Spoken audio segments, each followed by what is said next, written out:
하나님 말씀 욥기서 27장입니다. 욥기 27장 1절부터 6절까지 우리 다 같이 건강하신 분들 일어나셔서 하나님의 말씀 읽겠습니다.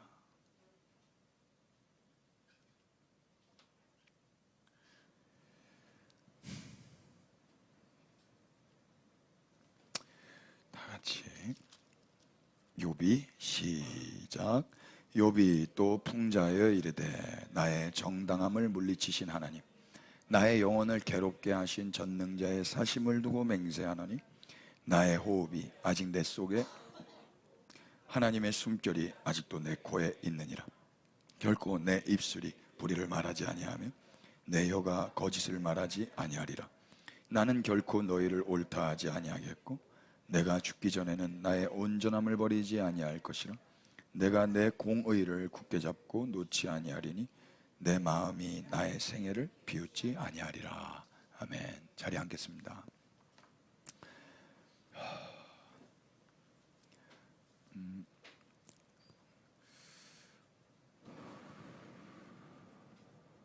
우리는 지난 시간에 사람을 돕고 가르치고 또 구원할 수 있는 건 설교가 아니라 예수 그리스도의 십자가 사랑이라고 배웠어요. 기억나시나요? 욥의 친구들은 총 9번의 설교를 했죠. 그렇지만 그에 비해 욥은 그들에게 전혀 도움도 가르침도 구원도 받지 못했어요. 화만 났죠. 그러나 우리는 하나님의 사랑으로 나타나신 예수님의 십자가, 죽음을 통해서 도움과 가르침과 구원까지 선물로 받았습니다. 그래서 우리가 지난 시간에 하나님의 사랑의 결정판인 그 십자가를 이해하는데 매우 중점을 두면서 서론을 그렇게 말씀드렸어요. 십자가가 뭡니까? 십자가는 인간 측에서 구원을 얻는 방법이 아니었어요. 하나님 측에서 인간을 구원하시는 방법이었어요. 그러니까 내가 십자가를 붙들어서 구원받는 게 아니라 하나님이 십자가를 세우셔서 우리가 구원을 받는 거였죠. 다시 말하면 십자가는 인간이 하나님을 붙잡는 구원의 원인이 아니라 하나님이 인간을 붙잡으신 구원의 방법이 되었던 것입니다. 그래서 교회는 아무리 고상한 일이라 할지라도 그 일을 하기 전에 그렇게 하나님의 방법으로 이 땅에 순종하시고 십자가 지신 예수님을 깊이 생각하는 게 우선되어야 한다, 그런 말씀 드렸어요. 그리고 또 주중에도 신앙생활의 기쁨은 성취감이 아니라 친밀감이다 그랬죠. 그럼 주님과 친밀감을 많이 느끼시기를 축복합니다. 제가 오늘도 아침에 이렇게 차 타고 우리 딸이랑 오는데 이제 곧 있으면 우리 집사람이 태어나고 나랑 이 거리를 걷겠지, 이 생각을 하는데 갑자기 왜 눈물이 나는 거예요? 오늘따라. 그러면서 오면서 기도하는데 애들 이름을 하나씩 불렀거든요.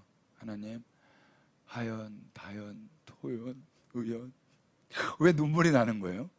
애들 이름을 부르는데. 아마 부모님들은 아실 것 같아요. 이름만 불러도 눈물이 나는 사람들이 있거든요. 하나님께 감사하고 만감이 교차합니다. 아무튼 그래서 그 예수님을 바라보는 거, 그 예수님과의 교제함 가운데서 기쁨을 누리는 거, 그게 신자의, 교회의 기쁨이다, 우선이다 그랬어요. 여러분, 지난 한 주 그래서 근사하고 위대한 일을 하지 못하셨다 할지라도 예수님을 주목하셨고 예수님을 깊이 생각하셨다면 그것으로 충분히 여기셔도 좋겠습니다. 전 그것도 안 했는데요. 그럼 잘못된 겁니다. 그런데 하나님께서 또 일주일을 허락하셨습니다. 그러니까 또 한번 해보면 됩니다. 피차 주님 다시 오실 때까지 예수님 바라보면서 예수님 깊이 생각하면서 살아가십시다. 오늘은 욥이 친구들에게 마지막으로 자기 이야기를 아주 거침없이 이야기하는 그 마지막의 첫 번째 시간이에요. 그래서 저는 오늘도 이 욥기 말씀을 통해서 그 어떤 설교로 이 시간이 끝나는 것이 아니라 예수님을 깊이 생각할 수 있었으면 좋겠다 하는 마음으로 준비했어요. 가셨나요? 아까 그분 가셨어요? 오늘 오신 분 옆에 안 계세요 여기? 아무도 없어요? 오늘 1부 예배 때 한 자매님이 오셨는데 우리가 그 이번 주 지난주죠. 지난주에 그 나눔 했잖아요. 그때 아마 오신다고 하시는가 봐요. 그분이 오셨어요. 오셨는데 사정 이야기를 많이 하셨고, 그러면서 종교는 다 똑같은 거 아닌가요? 이런 이야기도 하셨고, 얼마 전에는 누가 또 외로우니까 절에 가자고 해가지고 절에도 다녀오셨대요. 근데 제가 오늘 그런 이야기 잠깐 했거든요. 1부 예배 때 김영석 교수님 있죠? 100세 넘으신 연세대학교 철학 신학 가르쳤던 교수님, 목사님이거든요. 그분이 뭐라고 그랬냐면, 스님들의 책은 베스트셀러가 되는데 목사님 신부님들의 책은 베스트셀러가 안 된다. 왜 그런 거 봤더니 스님들은 인생을 이야기하는데 목사님들은 교리를 이야기해서 팔리질 않는다. 세상 사람들이 그 교리 알아서 뭐 하겠나. 그래서 그분이 이제 예수님은 어떻게 했나. 예수님은 인생을 이야기하셨다라는 거예요. 그래서 목사도 신부도 인생을 이야기해야 된다. 그렇게 말씀하시더라고요. 한편으로는 맞는 이야기인데요. 저는 이제 반은 동의가 되지만 또 반은 동의가 안 되더라고요. 저는 여기서 인생을 이야기하기 이전에 예수님의 생애를 이야기하는 게 우선이에요. 예수님이 어떻게 사셨나, 하나님이 어떤 일을 행하셨나. 이게 기독교입니다. 그래서 이분이 저한테 막 설교를 해주시더라고요. 부처님 설법 들으신 걸 저한테 막 해주시는 거예요. 바쁜데. 근데 다음에 해드릴게요. 그 되게 재밌는 이야기예요. 은혜되는 이야기인데 지금 시간에 여러분들 해드리기엔 좀 그렇고, 아무튼 그분을 보면서 처음부터 끝까지 다 이렇게 말씀드려야 되겠구나 이런 생각이 들었어요.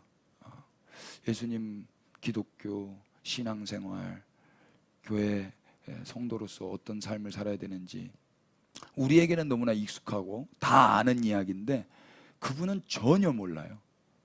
누군가는 이야기를 해줘야 되거든요. 그분이 오셨을 때 제가 이야기를 하고 있을 때는 제가 이야기를 하겠지만, 여러분들과 같이 앉을 자리가 있으시다면 누구라도 먼저 가셔서 이야기해 주시고 사정 이야기 들어주시고 그래 주실 수 있으면 좋겠다 싶습니다. 그러려고 하나님이 잠원동에 우리를 이렇게 교회로 부르신 거 아니겠습니까? 누가 아시겠습니까? 예, 미애자매님, 다음 주에 기대하도록 하겠습니다. 제일 먼저 손을 들었기 때문에 영광을 드릴게요. 오늘 그래서 우리는 또 예수님을 깊이 생각하고 예수님의 삶을 또 보고 싶은데요. 욥을 통해서 보는 거죠. 우리 1절 2절 보십시다. 욥이 또 풍자하여 이르되 나의 정당함을 물리치신 하나님, 나의 영혼을 괴롭게 하신 전능자의 사심을 두고 맹세한다. 욥은 친구들에게 하나님을 어떻게 풍자하고 있습니까? 욥에게 하나님은 정당함을 물리치신 하나님이세요. 그리고 자기 영혼을 괴롭히신 하나님이세요. 정당함을 물리치다라는 원어 뜻이요, 공정한 재판을 빼앗아 가셨다라는 뜻이에요. 정당함이 미시파트거든요.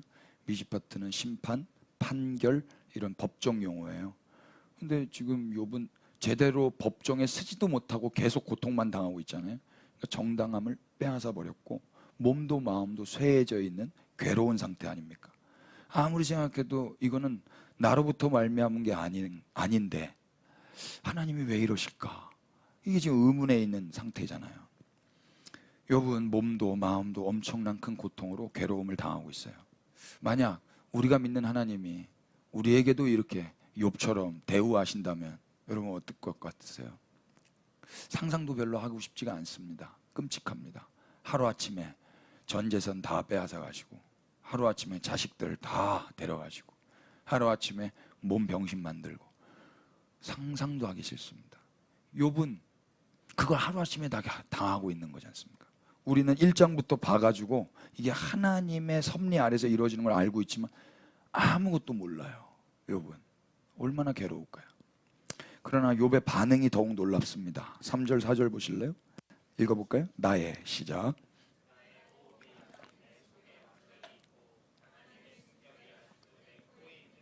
예. 나의 호흡이 아직 내 속에 완전히 있다. 이게 무슨 말입니까? 나 아직 살아있다. 아무리 내 영혼이 괴롭고 하나님에게 억울함이 있지만 나 죽지 않았다. 이런 고백하는 거예요. 원래 이 정도 되면은요, 나 죽었다 이렇게 돼요. 나 안 살고 싶다. 나 숨 안 쉬고 싶다. 인지상정 아니겠습니까? 근데 욥이 의외의 반응이에요. 나 아직 숨 쉰다. 더 놀라운 건 하나님의 숨결이 아직도 내 코에 있다. 이 정도 되면 하나님 나 떠났다 이렇게 되거든요. 하나님이 날 버렸다. 근데 하나님의 숨결이 내 코에 있다라는 거예요. 그러니까 그분의 숨으로 내가 숨 쉰다는 거예요. 그분으로 말미암아 산다는 거. 하나님의 숨결은 주의 영입니다. 주님의 호흡, 주의 영, 그게 아직 내 안에 있다라는 거예요. 아직 숨이 붙어 있고 하나님의 숨결이 아직 코에 있기 때문에, 그래서 어떤 결정을 합니까? 4절 보십시오. 결코, 시작. 결코 내 입술이 불의를 말하지 아니하며 내 혀가 거짓을 말하지 아니하리라. 아멘. 살아있는 한 난 정직하겠다. 숨 쉬고 있으니까 나는 내 입술로 거짓을 말할 수가 없다. 불의를 말할 수가 없다. 이렇게 결정한 거예요. 여전히 그는 자신 안에 하나님의 숨결이 있다고 믿고 말하고 있고, 여전히 내가 살아있음을 느끼고 있어요.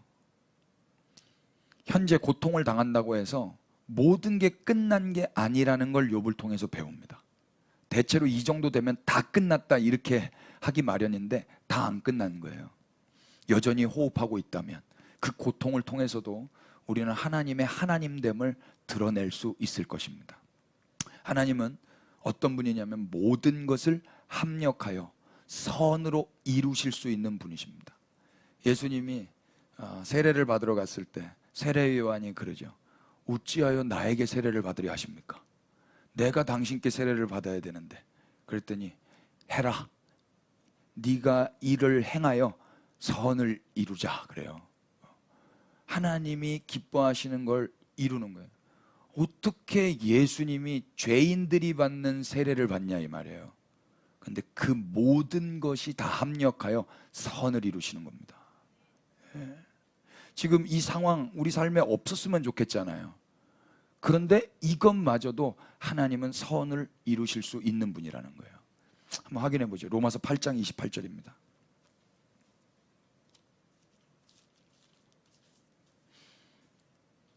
우리가 알거니와, 시작. 우리가 알거니와 하나님을 사랑하는 자 곧 그의 뜻대로 부르심을 입은 자들에게는 모든 것이 합력하여 선을 이루느니라. 아멘. 하나님을 사랑하는 자가 누구예요? 우리입니다. 교회입니다. 아까 그분이 그러더라고요. 가난한 사람은 교회 오면 안 되는 줄 알고 계시더라고요. 도움이 될 사람이 예배당에 와야 된다고 생각하고 계시더라고요. 근데 나는 가난하고 도움이 안 되기 때문에 오면 안 될 사람이라고 이야기하시더라고요. 여러분 그 말이 맞습니까? 누가 그분에게 그런 인상을 가르쳐줬죠? 누가 그분에게 교회는 돈 있는 사람만, 영향력 있는 사람만 와야 된다라고 가르쳐줬을까요? 그럼 어디서 배운 거예요? 교회에서 배웠겠죠. 교회 사람들의 행동을 보고 배웠겠죠. 그러니까 나 같은 사람은 여기 오면 안 돼. 아마 가슴이 찢어지더라고요. 예수님이 다 보고 계셨을 텐데. 아무튼 그러면서 뭐라고 그러시냐면 부처님에게 열심히 기도해서 복을 받는 거, 그리고 하나님께도 내가 뭘 드려야 도움도 되고 복도 받고 이렇게 생각을 하셨던 거예요. 그거 아닌데요? 그게 아니에요? 그러시더라고요. 그게 아니에요. 우리는 하나님을 사랑하는 거예요. 하나님을 사랑하는 거. 사랑은 어떻게 됐어요? 그분이 먼저 사랑해 주셨기 때문에 우리가 그분이 어디 계신 줄 알고 어떻게 사랑해야 되는지를 이제 배웠죠. 그들이 교회입니다. 그들은 어떤 사람들입니까? 그의 뜻대로 부르심을 입은 자들입니다. 그분이 불러주신 거예요. 그 자들은 어떻게 살아요? 모든 것이 합력하여 선을 이루신대요. 그런 교회들은요, 모든 일이 다 선으로 인도함을 받게 돼 있을 거예요. 그 모든 일 가운데는 이 욥이 당하는 고통도 포함될 겁니다. 결국 선으로 이루시는 거예요. 결국 이게 하나님의 능력입니다. 고통을 당하고 있다고 해서 하나님의 숨결이 떠난 건 아니에요. 이게 중요한 포인트입니다. 고통이 없다고 해서 하나님의 숨결이 머물러 있는 것도 아니고, 고통 가운데 있다고 해서 하나님의 숨결이 떠난 것도 아니에요. 고통의 유무로 하나님의 숨결의 유무를 판단할 수는 없는 겁니다. 우리 섣불리 판단하면 안 될 것입니다. 저 사람 고통 가운데 있네. 저거는 하나님께 벌 받아서 그런 거야. 죄를 져서 저런 거야. 이렇게 말하면 안 된다고요. 우리가 고통 가운데 있을 때도 하나님의 숨결은 우리 안에 머무실 수 있습니다.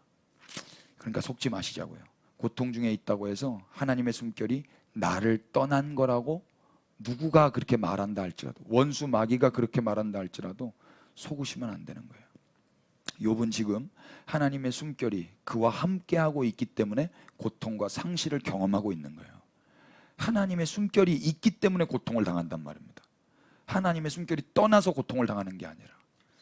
예수님의 삶을 한번 보십시다. 누가복음 4장으로 가세요.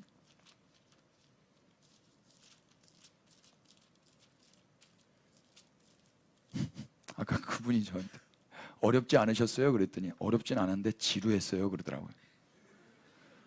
절에는 재밌었는데 목사님은 재미가 없다는 거예요. 웃기려고 노력은 하셨는데 재미는 없었다 그러시더라고요. 네, 제가 참고하도록 하겠습니다. 제가 그랬습니다. 자, 1절부터 4절까지 한번 보실래요? 성훈 형제님, 저 이거 배터리가 없는 것 같아요. 요거 좀 부탁드릴게요. 다 같이 예수께서 시작. 예수께서 성령의 충만함을 입어 요단강에서 돌아오사 광야에서 40일 동안 성령에게 이끌리시며 마귀에게 시험을 받으시더라. 이 모든 날에 아무것도 잡수시지 아니하시니 날수가 다함에 줄이신지라. 마귀가 이르되 네가 만일 하나님의 아들이거든 이 돌들에게 명하여 떡이 되게 하라. 예수께서 대답하시되 기록된 바 사람이 떡으로만 살 것이 아니라. 예수님이 지금 누구에게 이끌리셔서 광야로 가서 마귀에게 시험 받으셨다 그래요? 성령이에요. 하나님의 숨결입니다. 성령에 의해서 광야로 나가 시험을 받으시는 거예요. 성령에 이끌려서. 오해하시면 안 되는 거예요. 저 사람 시험 당했네, 저 사람 광야에 있네, 저거 성령 없어서 그러네, 하나님께 버림받아서 그러네, 그렇게 생각할 수 없단 말입니다. 또 찾아보실래요? 마태복음 10장입니다 16절.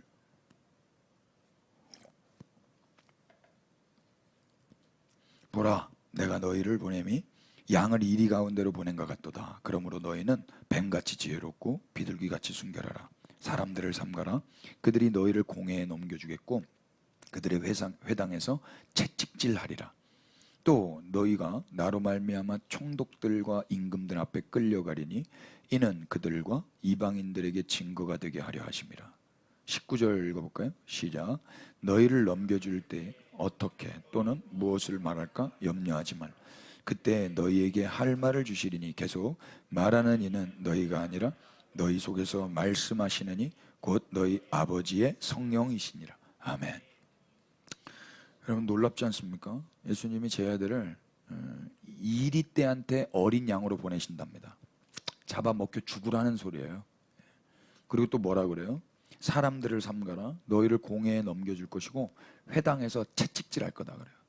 사람인데 사람에게 채찍질을 하는 거예요. 채찍질 마저 보셨어요? 지금 제 아들한테 그 말을 하시고 지금 파송하고 계신 거거든요. 그런데 하나님 뭐라 그러냐면요, 예수님이 19절에 너희를 넘겨줄 때 어떻게 또는 무엇을 말할까 염려하지 말라. 그때 너희에게 할 말을 누군가가 주실 거래요. 그 누군가가 누구예요? 20절. 말하는 이는 너희가 아니라 너희 속에서 말씀하시느니 곧 너희 아버지의 성령이라. 여러분 성령이 계시면 채찍질 안 당하게 해줘야 되는 거 아니에요? 성령이 계시면 미움 안 받게 해줘야 되는 거 아니냔 말이죠. 근데 성령이 계신데 구출시켜 주지도 않고 보란듯이 무찔러 주지도 않고 매를 맞는데 그때 할 말을 주신다고만 이야기를 하는 거예요. 여러분 이게 기독교예요. 성령이 생기면 구출되고 무찌르고 승리하고 이렇게 되는 게 아니라 성령이 계신데 내가 매 맞는 걸 다 그냥 보는 거예요. 딴 말 못하도록 성령이 주시는 말만 하도록 하는 거예요. 오히려 성령은 그 매맞고 미움받는 자들에게 할 말을 주셔서 그 입을 통해 뭘 하게 하시냐면 18절 보십시오. 다 같이 읽어보십시다. 또 시작. 또 너희가 나로 말미암아 총독들과 임금들 앞에 끌려가리니 이는 그들과 이방인들에게 증거가 되게 하려 하심이라. 아멘. 그 매맞는 일, 미움받는 일, 채찍질받는 일을 통해서 결국 무슨 일이 이루어지냐면 총독들과 임금들 앞에 끌려가서 그들과 이방인들에게 증거가 되게 하시는 거예요. 뭘 증거? 예수 그리스도가 누구인지를 증거하게 하신다고요. 그러니까 매를 맞아야 되는 거예요. 고난과 고통을 당해야 되는 거예요. 근데 그때 딴소리, 아야 왜 때려? 라는 말이 나오는 게 아니라 성령이 주시는 예수 그리스도에 대한 증언을 하게끔 하신다는 거예요. 이게 기독교입니다, 여러분. 이게 예수님의 제자들의 삶이었어요. 이게 성령이 없어서 이 삶을 당하는 겁니까? 성령이 계시기 때문에 이 삶을 당하는 겁니다. 성령으로 말미암아. 사도행전 20장으로도 가보세요. 또 다른 제자의 삶도 확인해 보십시다.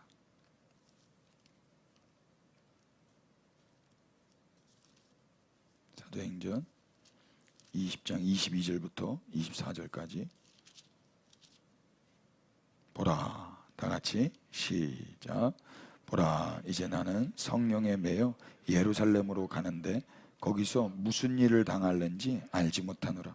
오직 성령이 각 성에서 내게 증언하여 결박과 환난이 나를 기다린다 하시나 내가 달려갈 길과 주 예수께 받은 사명 곧 하나님의 은혜의 복음을 증언하는 일을 마치려 하면은 나의 생명조차 조금도 귀한 것으로 여기지 아니하노라. 아멘. 사도 바울은 성령의 사람이에요. 그래서 성령에 매여서 예루살렘으로 또 올라갑니다. 근데 거기 가면 무슨 일이 있을 걸로 예상이 되냐면 결박과 환난이 기다린다고 성령이 말해주시는 거예요. 성령이 인도하셔서 데리고 가시고 거기 결박과 환난이 있다고까지도 가르쳐 주세요.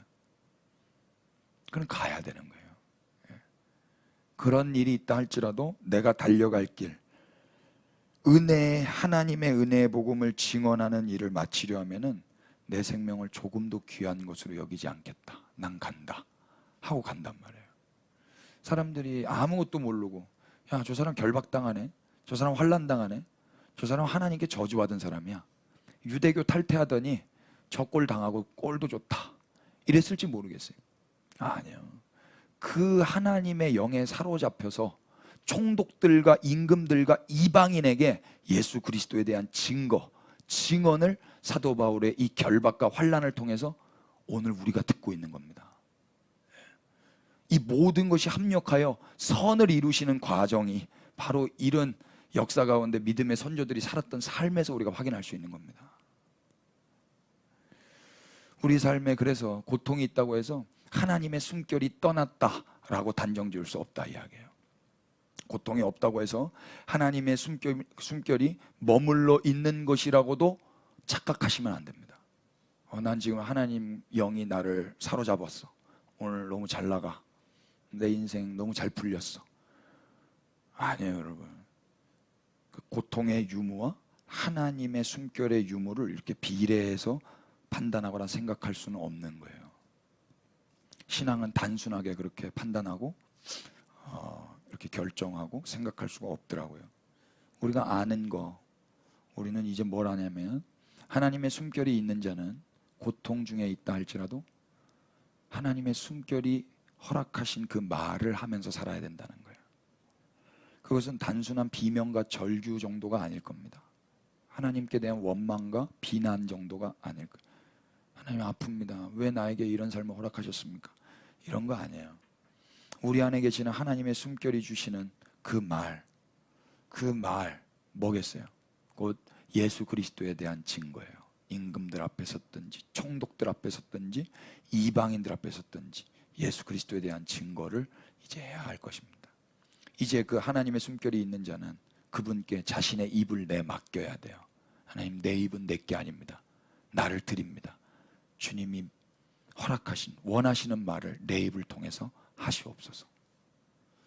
역사적으로 그렇게 의를 위해 핍박을 받았던 자들의 그 복음 증거를 통해서 오늘 우리 이방인들이 예수님이 누구인지를 알게 되었습니다. 하나님을 향해 아버지라고 부르며 달려가고 있습니다. 얼마나 은혜입니까? 근데 우리만 이 은혜를 받아 누리면 되겠습니까? 하나님이 이제 내가 너에게 나의 숨결을 좀 많이 주고 싶다. 별로 안 좋으세요? 27장 욥기 27장 5절로 다시 넘어오세요.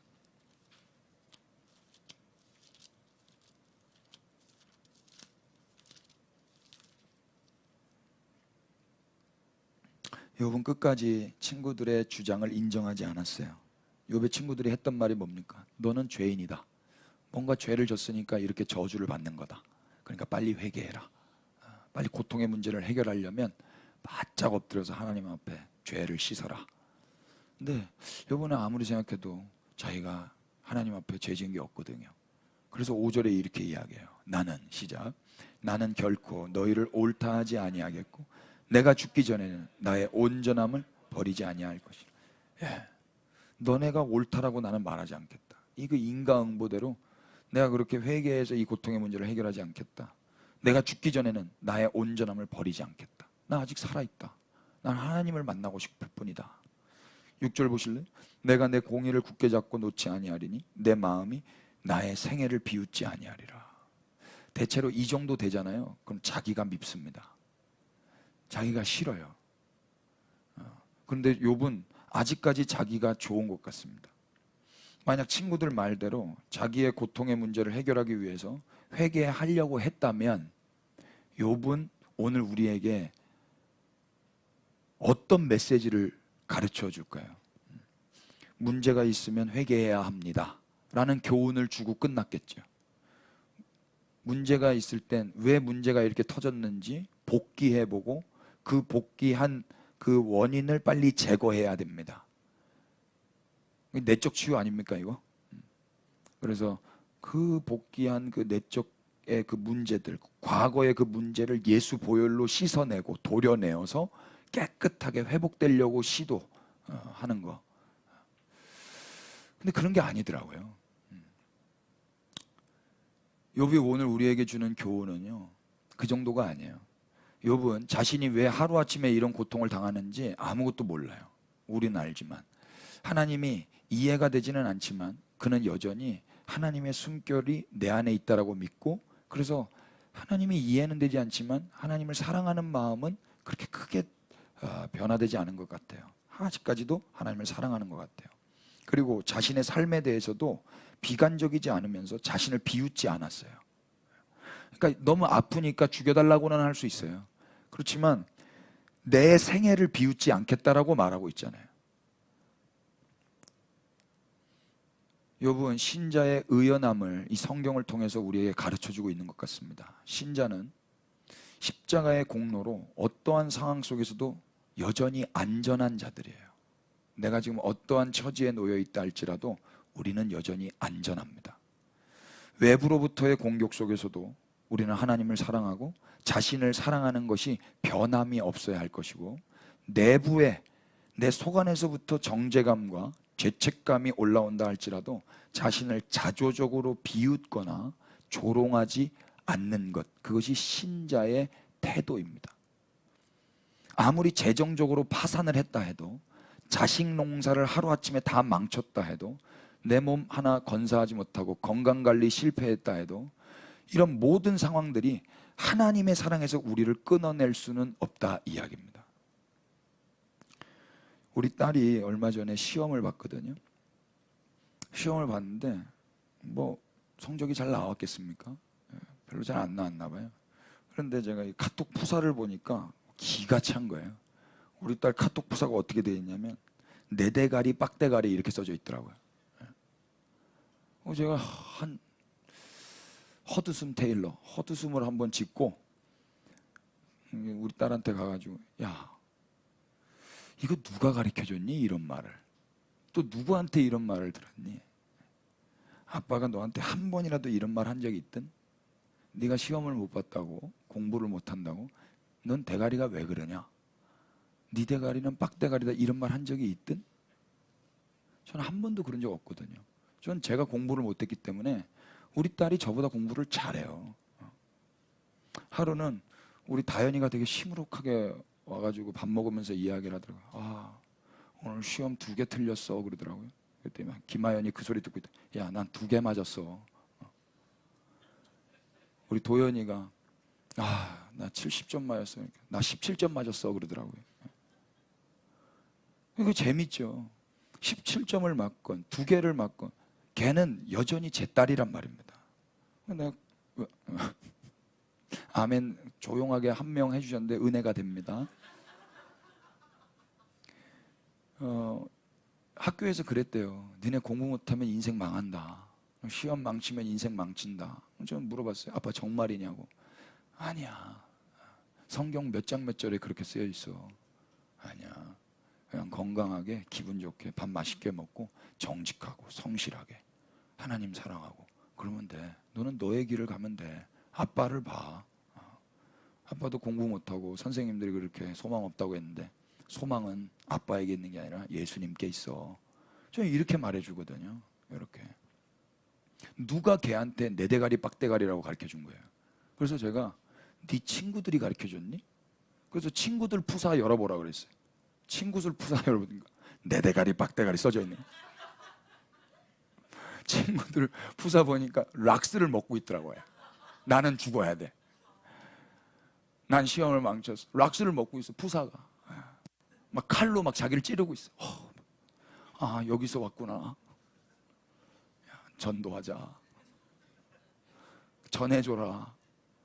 니네가 아무리 시험을 망치고 락스를 먹고 죽고 싶은 심정이라 할지라도 하나님이 너희를 사랑하신다. 맞습니까? 우리 신자는 우리의 어떠함 때문에 그렇게 실패되지 않습니다. 이게 은혜예요, 은혜. 시험 망치고 공부 못하고 친구들이 안 놀아주고 심지어 고칠 수 없는 불치의 병에 걸렸다 할지라도 우리 딸은 여전히 저의 딸입니다. 동일하게 우리 역시 다 망가졌고 재산 하루아침에 다 잃어버렸고 자식들 다 죽어버렸고 어디 하나 자랑할 만한 것이 하나도 없는 그 상태에 놓여 있다 할지라도 하나님의 사랑에서 욥을 끊어낼 자가 있습니까? 없어요. 확인해 보십시다. 로마서 8장 31절입니다.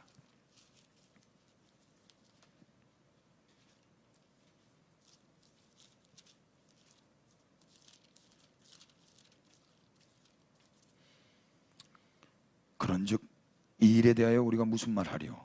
만약 하나님이 우리를 위하시면 누가 우리를 대적하리요? 자기 아들을 아끼지 아니하시고 우리 모든 사람을 위하여 내주시니가 어찌 그 아들과 함께 모든 것을 우리에게 주시지 아니하겠느냐? 누가 능히 하나님께서 택하신 자들을 고발하리요? 의롭다 하신 이는 하나님이시니 누가 정죄하리요? 죽으실 뿐 아니라 다시 살아나신 이는 그리스도 예수시니 그는 하나님 우편에 계신 자요 우리를 위하여 간구하시는 자시니라. 35절 다 같이 시작. 누가 우리를 그리스도의 사랑에서 끊으리요? 환난이나 곤고나 박해나 기근이나 적신이나 위험이나 칼이랴. 그 뭐가 우리를 하나님의 사랑에서 끊어낼 수가 있겠습니까? 아무것도 없어요.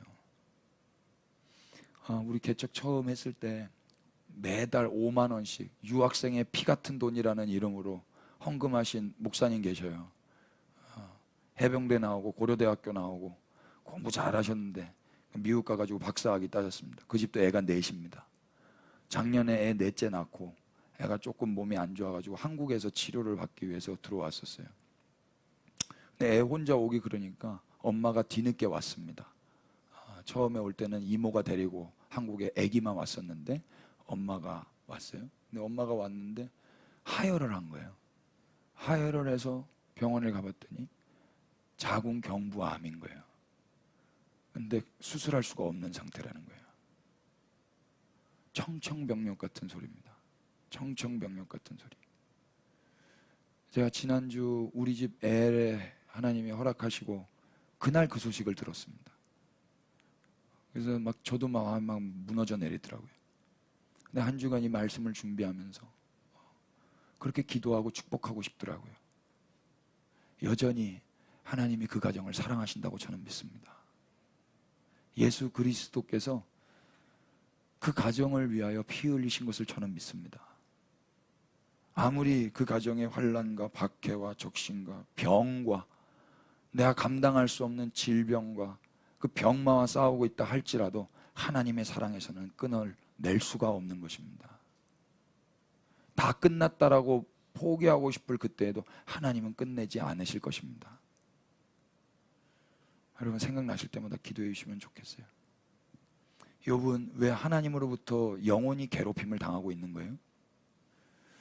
이제 우리는 의인이 고난받는 예가 되어준 욥의 이야기를 통해서 이 욥의 스토리를 알고 있는 유대인들에게 조금 더 수월하게 예수님 이야기를 할 수 있을 거예요. 유대인들을 만나면 니네 욥 이야기 알지? 사실 그 이야기를 완성하신 분이 예수님이셔 라고 이야기에 물꼬를 틀 수 있단 말입니다. 예수님께서 왜 하나님으로부터 외면당하시고 고난을 당하셨습니까? 왜 심지어 죽기까지 그렇게 모욕을 당하시고 십자가에서 피를 흘리셨습니까? 복된 소식, 곧 복음을 우리 가운데 주시기 위함인 거예요. 예수님은 당신의 삶을 부끄러워하지 않으셨어요. 당당하게 당신이 받으셔야 할 모욕과 심판을 받으시고 영혼의 괴롭힘을 당하셨어요. 그리고 그 결과 오늘 우리의 수치를 거두시고 우리를 더 이상 부끄럽지 않은 인생이 되게 하셨습니다.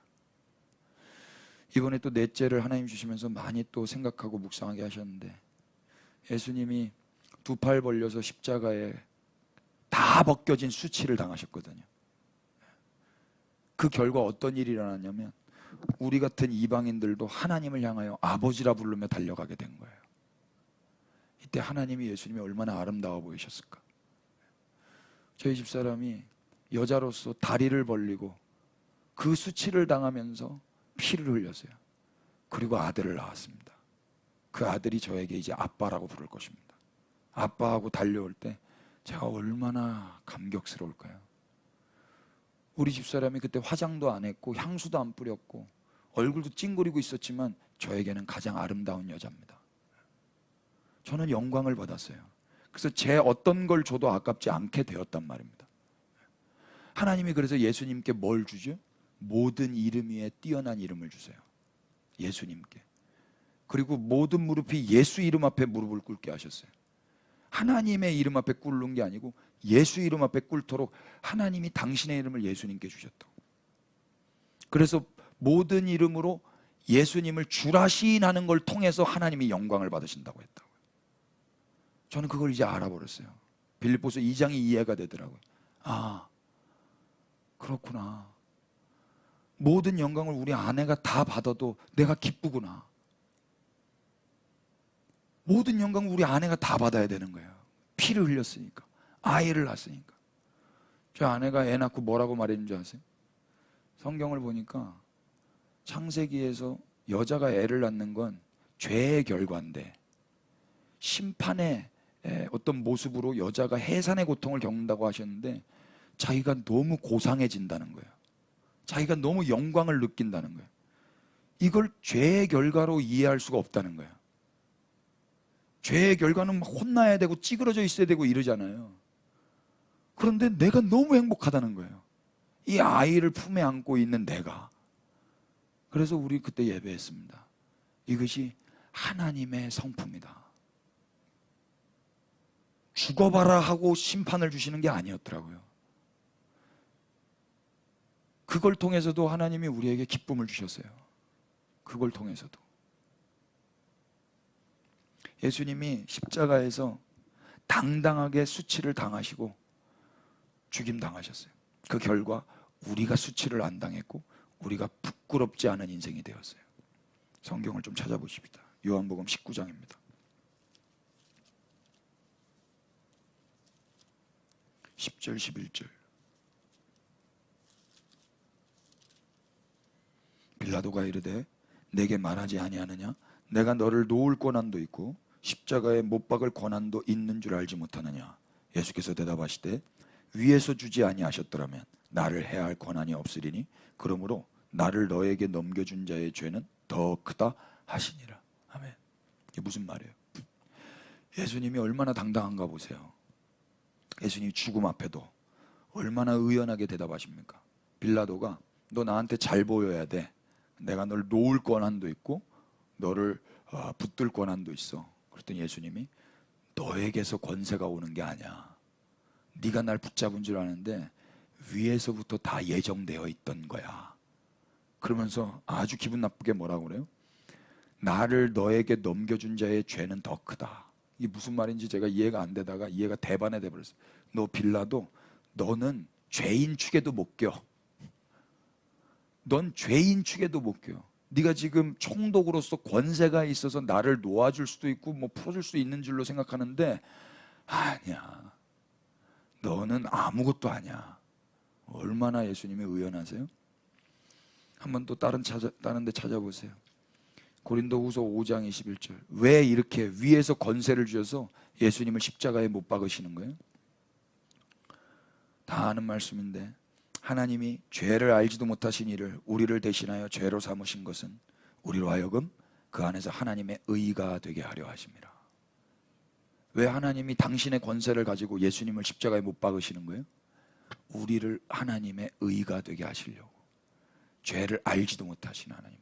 예수님 입장에서는 얼마나 자기의 영혼을 괴롭게 하는 하나님입니까? 예수님 입장에서는 얼마나 부정하게 하시는 하나님이세요. 요한복음 17장 11절도 보세요. 왜 이렇게 했는가? 여기 답이 나와요. 요한복음 17장 11절. 나는 세상에 더 있지 아니하오나 그들은 세상에 있사옵고. 세상에 더 있지 않는다는 말은 뭐예요? 돌아가신다는 말이죠. 그렇지만 이 세상에 사람들이 있습니다. 나는 아버지께로 가옵나니 거룩하신 아버지요 내게 주신 아버지의 이름으로 그들을 보존하사 우리와 같이 그들도 하나가 되게 하옵소서. 이게 하나님의 의가 되게 한다라는 거예요. 하나님 앞에 누가 버젓이 쓸 수 있어요? 의로운 자만 쓸 수 있어요. 근데 어느 누가 율법의 행위로 말미암아 의롭다 칭함을 받을 수 있습니까? 아무도 없어요. 그래서 예수님이 죽고 부활하심으로 우리가 의로워지고, 그래서 하나님께 나아갈 길이 열렸고 그분 앞에 설 수 있고 더 나아가서 그분과 연합된단 말입니다. 이래서 예수님이 고통을 당하실 수밖에 없었던 거죠. 그러니까 예수님은 십자가 앞에 의연하고 당당한 거예요. 빌라도 앞에 살려달라고 비굴하게 빌지 않으셨단 말입니다. 예수님은 자신의 삶을 부끄러워하셨을까요? 내가 이러려고 하나님의 아들 됐나? 내가 이러려고 메시아로 태어났나? 그러지 않으셨어요. 자기의 삶을 조롱하지 않으셨어요. 자기의 삶을 부끄러워하지 않으셨어요. 이유가 뭐예요? 십자가로 인해서 이제 우리가 하나님의 의가 되고 하나님과 하나가 되기 때문입니다. 정말 우리 자매님들 너무 귀하십니다. 여자가 다리를 벌리고 이렇게 누워있는 게 얼마나 부끄러운 자세입니까? 그런데 이게 가장 아름답고 영광스러운 자세였어요. 예수님이 홀딱 벗겨서 팔 벌려 십자가에 매달려 있는 게 얼마나 부끄러운 자세입니까? 근데 이 피를 흘려서 새 생명을 얻은 자들은 이게 가장 아름다운 자세입니다. 누가 손가락질하고 조롱한다 그래도 우리는 그럴 수가 없는 거예요. 우리는 거길 막아드려야 되는 거예요. 우리 예수님은 부끄러운 분이 아니십니다. 누가 말하겠어요? 우리가 말해야 되지 않겠습니까?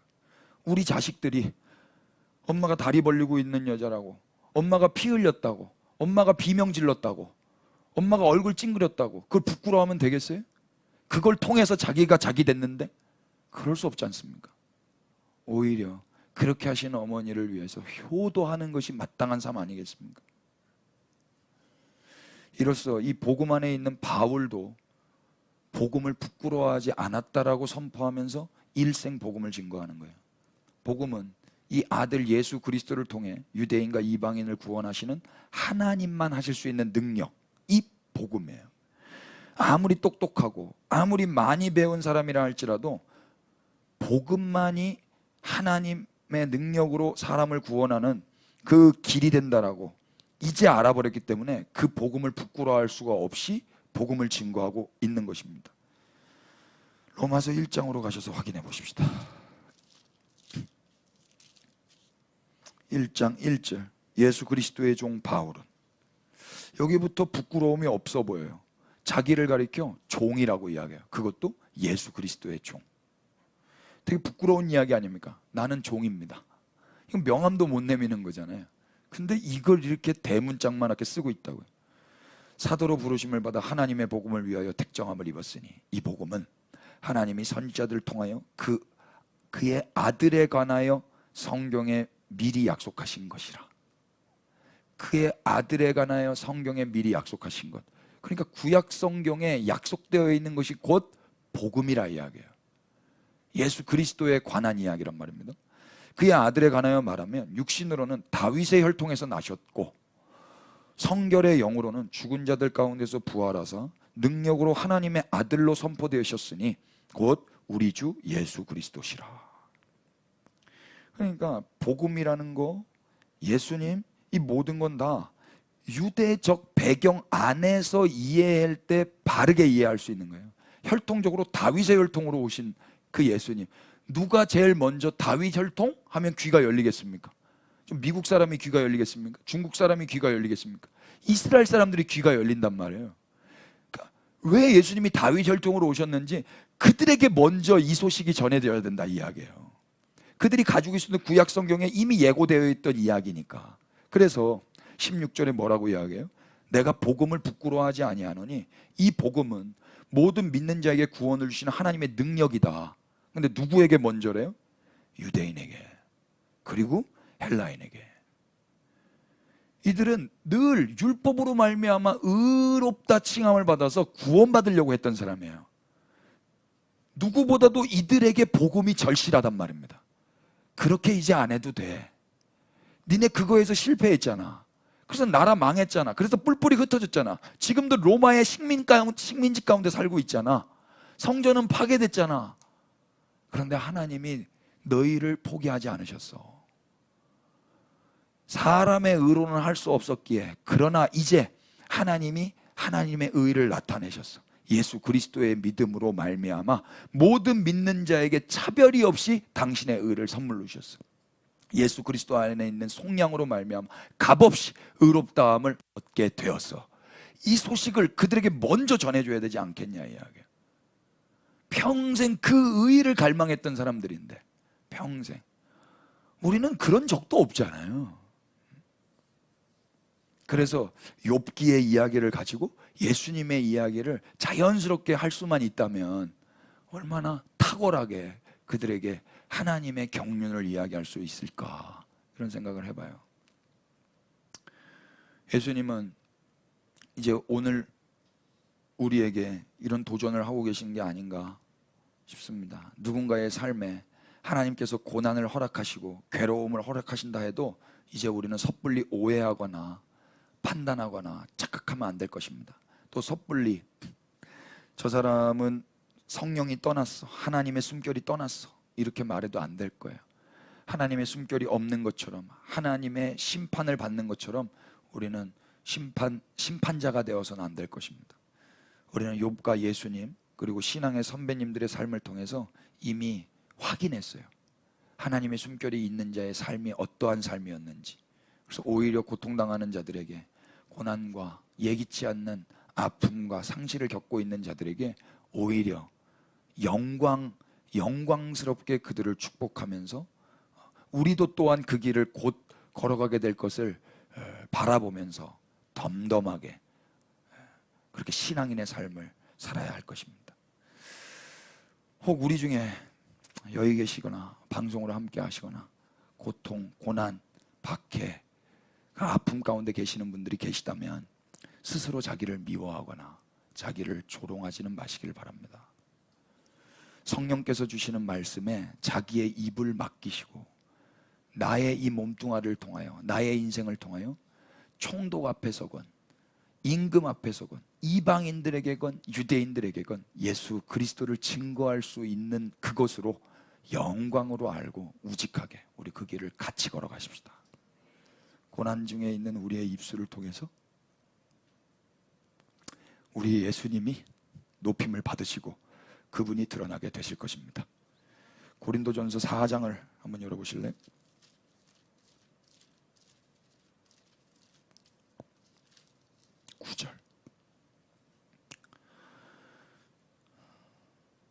공부 잘했던 사도 바울입니다. 잘 나갔던 사도 바울이 성령에 이끌려 하나님의 숨결에 이끌려 어떻게 살았는가? 내가 생각하건대 하나님이 사도인 우리를 죽이기로 작정된 자같이 끄트머리에 두셨으며 우리는 세계 곧 천사와 사람에게 구경거리가 되었도다. 우리는 그리스도 때문에 어리석으나 너희는 그리스도 안에서 지혜롭고 우리는 약하나 너희는 강하고 너희는 존귀하나 우리는 비천하여 바로 이 시각까지 우리가 줄이고 목마르며 헐벗고 매맞으며 정처가 없고 또 수고하여 친히 손으로 일을 하며 모욕을 당한 즉 축복하고 박해를 받은 즉 참고 비방을 받은 즉 권면하니 우리가 지금까지 세상의 더러운 것과 만물의 찌꺼기 같이 되었도다. 그러나 내가 너희를 부끄럽게 하려고 이것을 쓰는 것이 아니라 오직 너희를 내 사랑하는 자녀같이 권하려 하는 것이라. 사도 바울은 지금 자기의 삶을 부끄러워 여기지 않아요. 그리고 이거를 누군가를 부끄럽게 하려고 이야기하고 있는 것도 아니에요. 자녀이기 때문에 그리스도인이 어떤 삶을 살고 하나님의 숨결이 있는 자는 어떤 삶을 사는지에 대해서 친절히 말해주고 있는 것 같아요. 욥은 자신을 변호한 뒤에 이제 하나님의 심판에 대해서 격정적으로 말을 이어가거든요. 욥기서로 넘어오셔서 한번 확인해 보실래요?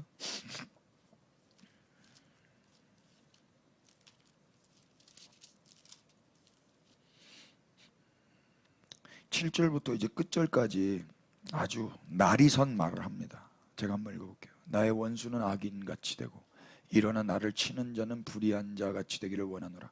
불경건한 자가 이익을 얻었으나 하나님이 그의 영혼을 거두실 때에는 무슨 희망이 있으랴. 환난이 그에게 닥칠 때에 하나님이 어찌 그의 부르짖음을 들으시랴. 그가 어찌 전능자를 기뻐하겠느냐. 항상 하나님께 부르짖겠느냐. 하나님의 솜씨를 내가 너희에게 가르칠 것이요 전능자에게 있는 것을 내가 숨기지 아니하리라.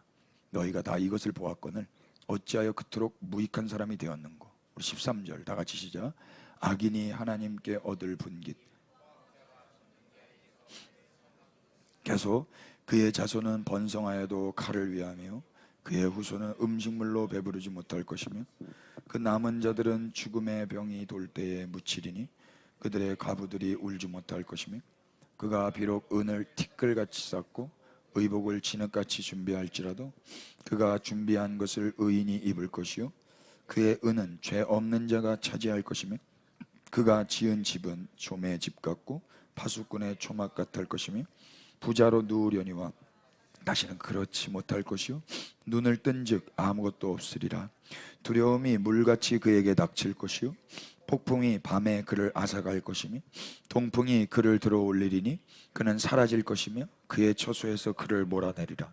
하나님이 그를 아끼지 아니하시고 던져버릴 것이니 그의 손에서 도망치려 힘쓰리라. 사람들은 그를 바라보며 손뼉치고 그의 처소에서 그를 비웃으리라. 아멘. 되게 날이 서 있죠. 왜 이렇게 이야기를 하는 걸까? 우리는 이 말씀을 어떻게 이해할까? 그냥 여러분 이해되시는 분들도 계실 것 같은데 저는 이렇게 이해했어요. 이 십자가 안에서 예수님이 이루신 이 구원의 방법, 이걸 모르는 자, 이걸 모르는 자는 결국 욥의 친구들처럼 사는 거거든요. 욥의 친구들은 뭐예요? 내 고통의 문제를 해결하기 위해서 내가 회개하는 거죠. 내 고통의 문제를 해결하기 위해서 내가 내 의의를 쌓는 거예요. 근데 그걸로는 안 되는 걸 이제 우리가 알잖아요. 그래서 우리는 염치 없이 하나님의 의로 나타나신 예수 그리스도의 공로에 힘입어서 용서를 받고 구원을 받는 것입니다. 그렇게 우리를 구원해 주신 주님 앞에 우리는 의인이라고 칭함을 받는 거예요. 그러니까 의인과 악인이 어떻게 분별됩니까? 예수 그리스도가 기준점인 거예요. 예수 그리스도로 말미암아 구원을 선물로 받은 자들을 의인이라고 하는 거예요. 이제 우리 아들이 어떻게 제 아들이 됐습니까? 이 아들의 어떠함 때문에 지가 우리 아들 된 게 아니고 저와 우리 집사람이 피를 흘렸기 때문에 이 아들이 제 아들 되는 겁니다. 제가 어제 그저께 호적 등본했거든요. 얘가 가서 한 거 아니에요. 제가 하는 거예요. 제가 법적으로도 제가 하는 거고 신체적으로도 우리 집사람이 물과 피를 흘리고 낳는 거란 말입니다. 그래서 내 아들이 되는 거예요. 제 아들이. 우리가 어떻게 하나님의 자녀가 되는 겁니까? 우리의 어떠함이 아니라 하나님과 그리스도 안에서 선물로 받는 거예요. 그들을 의인이라고 하는 거예요. 그분의 고통, 그분의 믿음, 그분의 성실하심, 그분의 피 흘리심으로 말미암아 우리가 의인된 거지, 우리의 어떠함으로 의인이 된 게 아니지 않습니까? 악인은 뭐예요? 그분을 모르는 자들이란 말입니다. 그분을 모르는 자. 욥은 비록 고통 가운데서도 그분을 알아요. 예수님이 십자가에서 죽었다 할지라도 하나님을 알고 계신단 말입니다. 그래서 십자가는 죄인들만 다니는 거지만 예수님은 그걸 부끄러워하지 않으셨다고요. 예수님 죄인은 아니시니까. 왜 내가 죄인처럼 달려야 되는지까지 다 알고 계신 거 아니에요. 그렇지만 이 예수님을 모르고 이 하나님을 모르는 자들, 그들은 어떻게 될까요? 영벌입니다. 영생과 영벌의 기준이 뭐예요? 요한복음 17장 3절로 가십시다.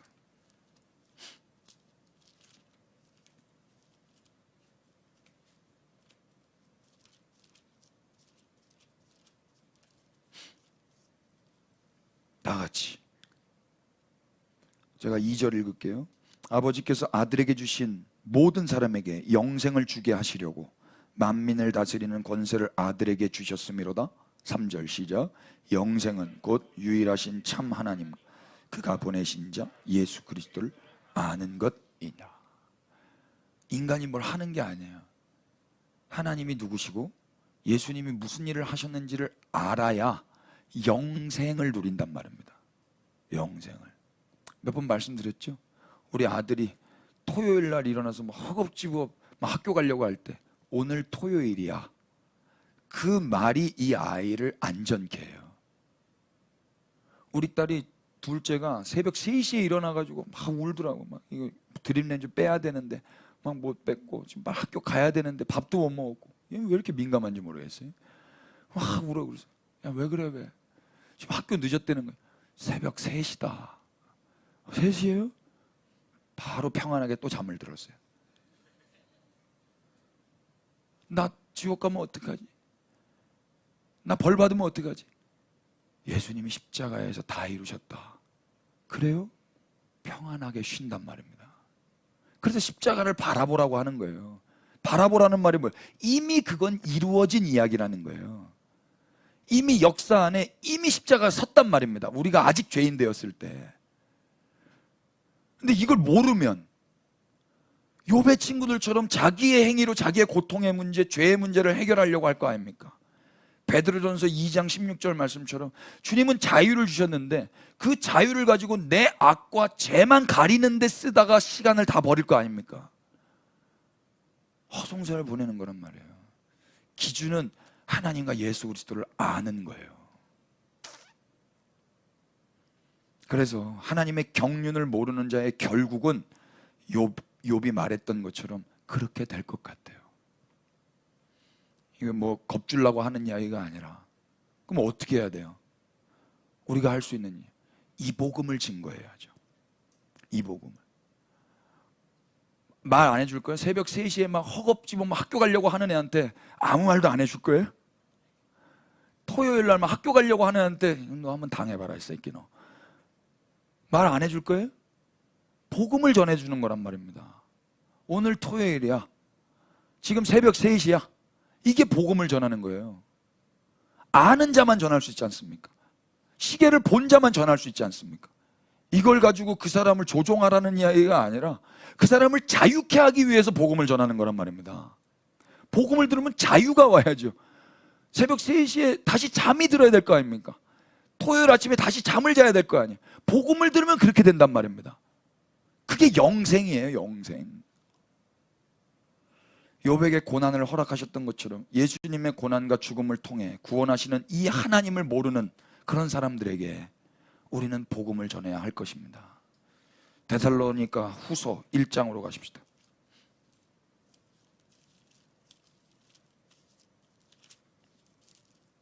3절. 형제들아, 우리가 너희를 위하여 항상 하나님께 감사할지니 이것이 당연함은 너희의 믿음이 더욱 자라고 너희가 다 각기 서로 사랑함이 풍성함이니, 그러므로 너희가 견디고 있는 모든 박해와 환난 중에서 너희의 인내와 믿음으로 말미암아 하나님의 여러 교회에서 우리가 친히 자랑하노라. 이는 하나님의 공의로운 심판의 표요 너희로 하여금 하나님의 나라에 합당한 자로 여김을 받게 하려 함이니 그 나라를 위하여 너희가 또한 고난을 받느니라. 이런 소식을 교회들이 받을 때 얼마나 위로가 되었을까요? 내가 박해받는데, 내가 고난당하는데, 나 이거 탈락돼서 이렇게 받는 거 아니야? 하나님의 영이 날 떠나서 이렇게 받는 거 아닌가? 그런데 이런 소식이 들리는 거예요. 아니야, 너희는 하나님의 나라에 합당한 자로 여김을 받고 있는 거야. 얼마나 안심이 되겠어요. 또 6절, 너희로 환난을 받게 하는 자들에게는 환난으로 갚으시고 환난을 받는 너희에게는 우리와 함께 안식으로 갚으시는 것이 하나님의 공이시니 주 예수께서 자기의 능력의 천사들과 함께 하늘로부터 불꽃 가운데에 나타나실 때에 하나님을 모르는 자들과 우리 주 예수의 복음에 복종하지 않는 자들에게 형벌을 내리시리니 이런 자들은 주의 얼굴과 그의 힘의 영광을 떠나 영원한 멸망의 형벌을 받으리로다. 기준이 뭐예요? 하나님을 모르는 거예요. 하나님을 모르는 거. 우리는 어떤 하나님을 알고 있나요? 욥에게 왜 하나님이 고난을 주시는 거예요? 왜 예수님을 십자가에 다시는 거예요? 아까 그 오셨던 자매님도 그러더라고요. 초등학교 때 예배당을 갔는데 왜 하나님이 예수님 아들을 죽여서 구원을 하는지 나는 이해가 안 된다. 그때 천둥번개를 치셨어야지. 하나님이 우레와 번개에 비를 내려서 그때 나쁜 놈들 다 죽여야죠. 이야기를 하시더라고요. 예, 이게 보편적인 합리적인 사고일 수 있겠습니다. 그런데 인간의 죄를 용서하고 인간이 하나님 앞에 나아갈 수 있는 길은 하나님이 죽는 길밖에 없었는가 봅니다. 이게 하나님의 능력이었던 거예요. 우리는 비이성적으로 신앙생활을 하고 있는 겁니다. 그 하나님 모르는 자들에게 우리는 이제 하나님을 전해줘야 될 것입니다. 이 하나님의 경륜 말이에요. 이 하나님의 경륜. 이런 자들은 그날의 10절 다 같이 읽어볼까요? 시작. 그날에 그가 강림하사 그의 성도들에게서 영광을 받으시고 모든 믿는 자들에게서 놀랍게 여김을 얻으시니 이는 우리의 증거가 너희에게 믿어졌음이라. 이러므로 우리도 항상 너희를 위하여 기도함은 우리 하나님이 너희를 그 부르심에 합당한 자로 여기시고 모든 선을 기뻐함과 믿음의 역사를 능력으로 이루게 하시고 우리 하나님과 주 예수 그리스도의 은혜대로 우리 주 예수의 이름에 너희 가운데서 영광을 받으시고 너희도 그 안에서 영광을 받게 하려 함이라. 아멘. 바울이 계속해서 이걸 가지고 기도하고 있는 거예요. 환난당하고 있는 데살로니가 교회 가운데 너네 지금 하나님이 떠나서 환난받는 거 아니야. 그리스도와 함께 연합되어서 지금 고난받고 있는 거니까 믿음 잘 지켜. 그러나 내가 이렇게 너희를 위로하고 싶다. 하나님 모르는 자들은 심판받을 거야. 그러니까 주님 다시 오실 거고 주님 다시 오실 때 주님이 강림하실 때 주께서 성도들로부터 찬양과 경배, 영광을 받으실 거야. 그때까지 우리 믿음 잘 지키자.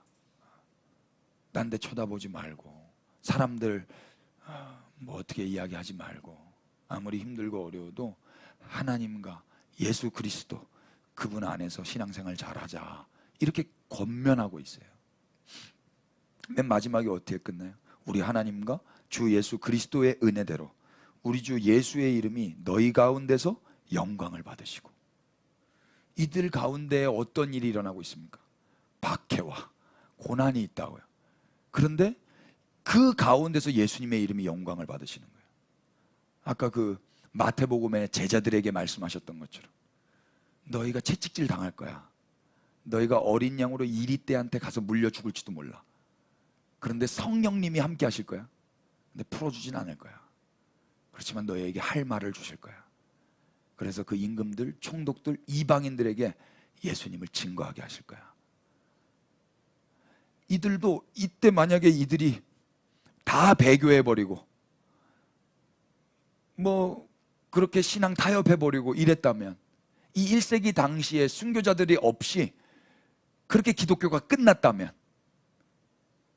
이교 종교로 다 넘어갔다면 오늘날 우리에게 어떤 소식이 남아있겠어요?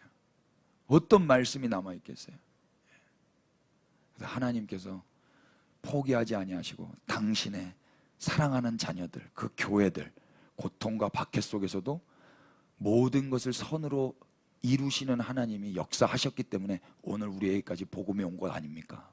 그럼 오늘 우리도 주님 다시 오실 때까지 어떤 환난과 어떤 고난 속에서도 우리의 입술을 통해서 예수 그리스도에 대한 이야기들이 증거되어지고 하나님을 모르는 자들이 하나님을 알 수 있도록 선포하며 살아가야 되지 않겠습니까? 이게 교회의 사명이란 말이에요. 이제 이 하나님과 예수님을 아는 것, 이제 우리가 알았다면 이제 이 하나님을 아는 자는 어떻게 살아야 되는가? 우리 이 말씀만 보고 기도하십시다. 디모데후서 2장 3절.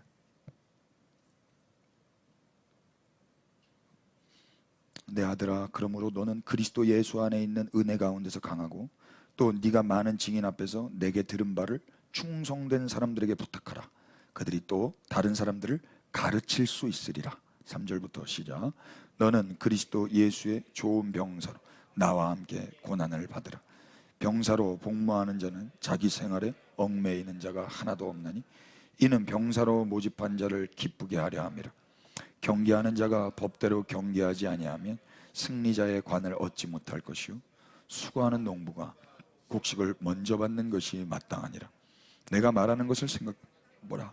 주께서 범사에 내게 총명을 주시리라. 내가 전한 복음대로 다윗의 씨로 죽은 자 가운데서 다시 살아나신 예수 그리스도를 기억하라. 복음으로 말미암아 내가 죄인과 같이 매이는 데까지 고난을 받았으나 하나님의 말씀은 매이지 아니하니라.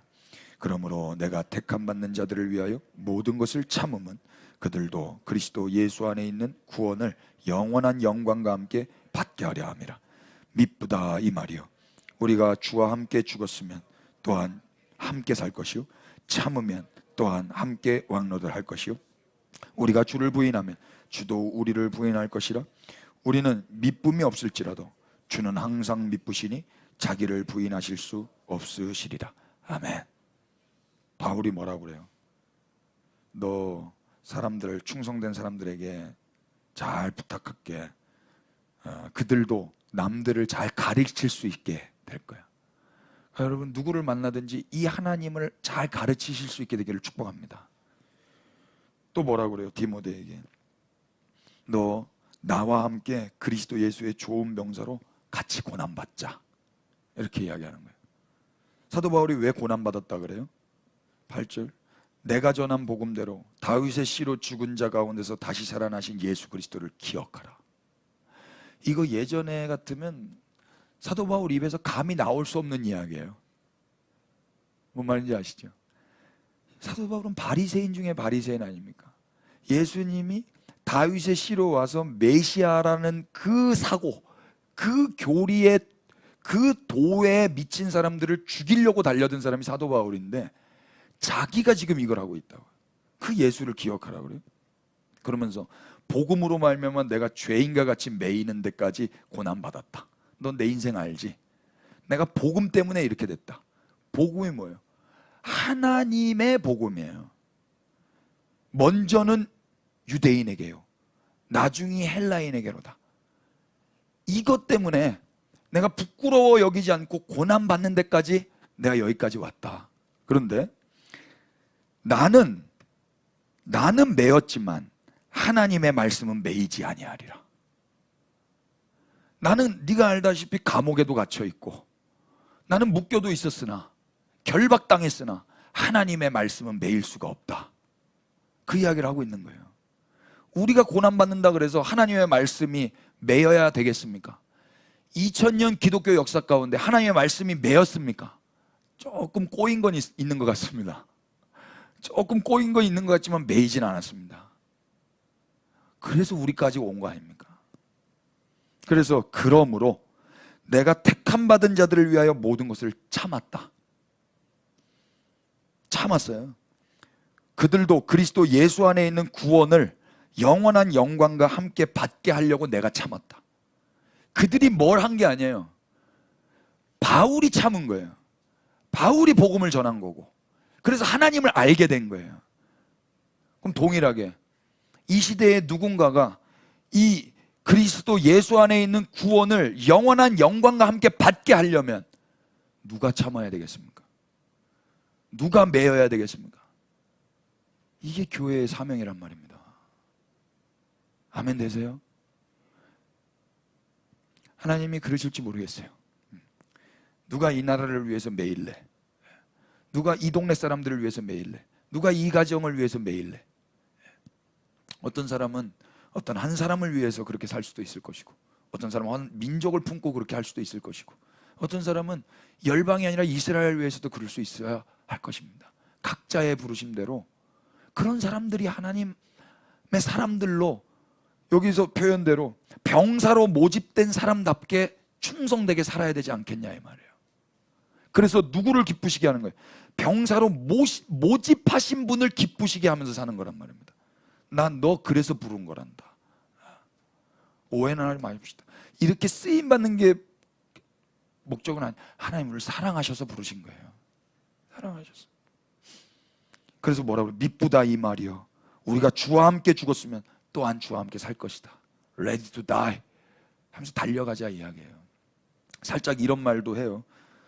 우리가 주를 부인하면 주도 우리를 부인할 것이다. 살짝 쫄라고 하는 것 같아요. 그러나 결론은 어떻게 끝나요? 그러나 우리는 미쁨이 없을지라도, 이 미쁨이 뭐예요? 우리는 신실함, 우리는 믿음직스럽지 않을다 할지라도 하나님 주는 항상 미쁘시니 자기를 부인하실 수 없다.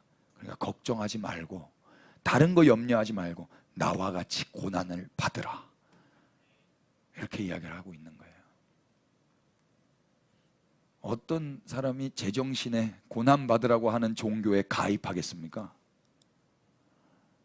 이건 우리의 의지로 결단하고 가입서 내가지고 거기 팔로우가 되는 게 아니에요. 성령의 역사입니다. 그리고 먼저 사랑을 다 해놔주시고 어쩔 수 없이가 아니고 이제 내가 어떻게 살아야 되는지를 그냥 아는 거죠. 정말 그렇더라고요. 이제 우리 큰딸이 큰딸이라는 걸 알았어요. 둘째는 둘째라는 걸 알았고 남자는 남자라는 걸 알았습니다. 진짜 공감 능력이 없더라고요, 남자들은요. 엄마가 애 낳으러 가는데 막 여자애들 둘은 막 울고 난리 났어요. 엄마, 엄마. 얘는 막 놀고 있어요, 막 이렇게. 정신 차려라. 우리 집에 유일한 남자였는데. 그러니까 뭐 시키니까 하는 거예요. 엄마, 잘 다녀오세요. 여자 딸들은요, 엄마를 보고 싶어가지고 지들이 산부인과까지 찾아갔어요. 과자랑 엄마 좋아하는 초콜릿 사들고. 그럼 거기서 모녀 상봉해가지고 눈물바다 돼버린 거예요. 여자 셋이 만나가지고. 그리고 사진 찍어서 올렸거든요. 그리고 우리 카톡방에 있는데, 그럼 아들이 뭐라고 그래요? 왜 난 안 데려갔어? 이럴 줄 알았거든요. 또 그런 말 안 하고 사진 어떻게 찍은 거야? 자기 안 데려간 게 중요한 게 아니라 이거 어떻게 찍은 거야? 이게 궁금한 거예요, 이성적으로. 어저께 밤에 제가 사역 끝나고 오니까 1시 좀 된 것 같아요. 왔는데 이제 애들이 엄마가 보고 싶은 거예요. 그래서 밤에 엄마 보러 갈까? 그러니까 네! 우리 아들은 피곤한데 내복 입고 가야 돼요? 또 갔다 오면 또 샤워해야 돼요? 정신 좀 차려라. 엄마가 너를 그렇게 낳았는데. 그래서 어떻게 갔어요. 갔는데 이제 1층에서 이렇게 온 가족이 상봉하는데 막 딸들은 벌써 울음바다. 카메라, 엄마 언제 내려오시나? 다 카메라 준비하고. 아들은 엄마 막 이거 하려고 하고 있어요. 엄마 지금 얼마나 아픈데 깜짝 놀라면 잘못된다. 이거 하면 되겠냐면 엄마가 나오면 이거 하려고 하는 거예요. 정신 차려라 제발. 남자입니다. 왜 그럽니까? 아무튼 뭔 얘기하다 이거 했어요. 기도하십시다. 오 하나님, 당신의 지혜와 능력으로 우리를 구원하심에 감사드립니다. 복된 소식을 듣고 당신이 예수 그리스도 안에서 행하신 일을 우리에게 알게 하셔서 우리를 영생에 이르게 하신 은혜에 감사드립니다. 이제 고난 가운데 매이는 일이 있다 할지라도 하나님의 말씀은 매이지 않게 하옵소서. 우리의 삶을 통해 복음이 흘러가게 하시고 전달되어지게 하시고 그렇게 우리를 사용하여 주시옵소서. 신실하신 주님, 이제 우리로 하여금 당신의 복음이 편만하게 하셔서 온 땅에 당신의 영광을 나타내시옵소서. 자기를 부인하실 수 없는 예수 그리스도의 이름 받들어 기도 올렸습니다. 아멘.